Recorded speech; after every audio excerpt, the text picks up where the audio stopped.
will be my final show performances in London.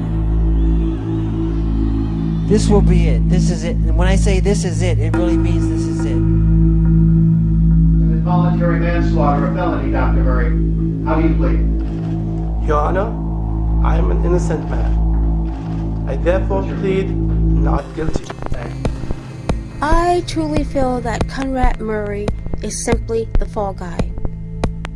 This was definitely something that was premeditated, that they had planned to do, and they planned to take my brother out, and my brother knew it, and that's why he told me repeatedly and repeatedly and repeatedly that this was going to happen to him.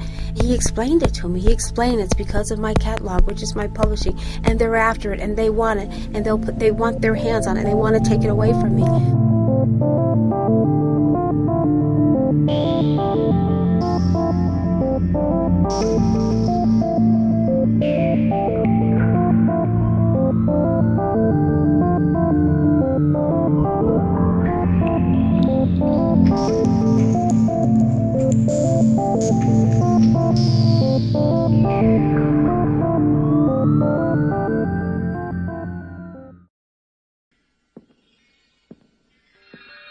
In a career spanning 4 decades, Michael Jackson left behind a musical legacy of 13 number-1 singles, an estimated 750 million worldwide record sales, and a lifetime worth of $2 billion.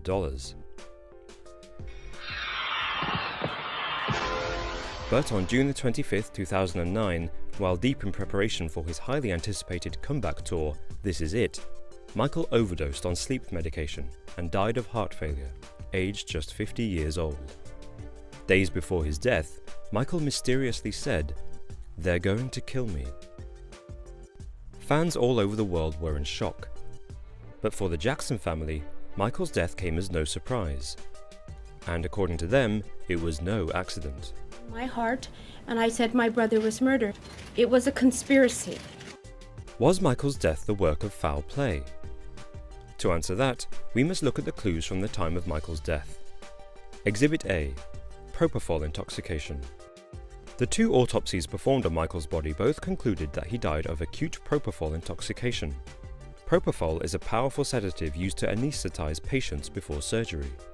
Michael's personal physician, Dr. Conrad Murray, had prescribed propofol to treat his insomnia.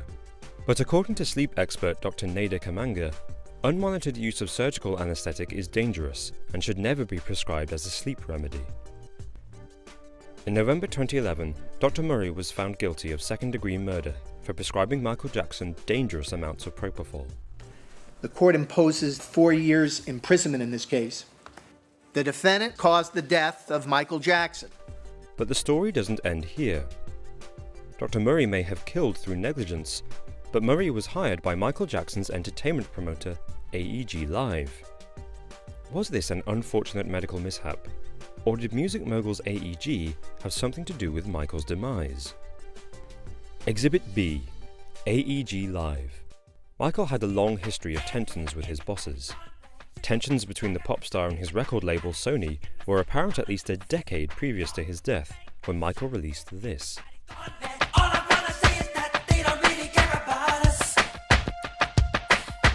His controversial 1995 hit, They Don't Care About Us, is an explicit attack against power and inequality, which many have interpreted as a direct critique of the music industry and its poor treatment of musical performers.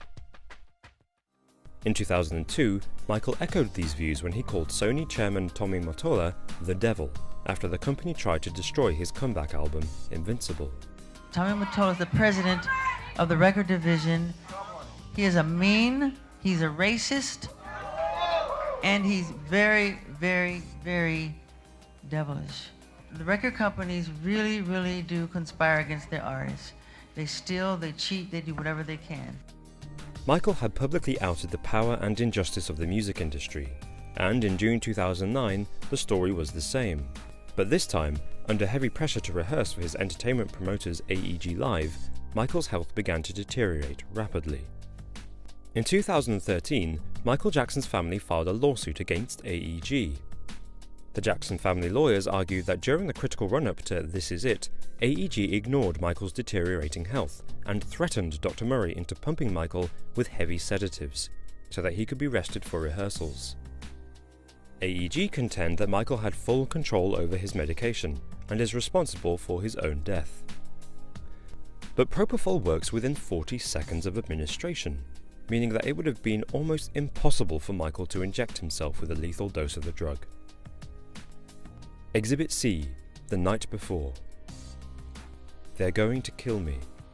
Michael said these words in confidence to his son, Prince, and he was referring to the CEO of AEG Live, Randy Phillips.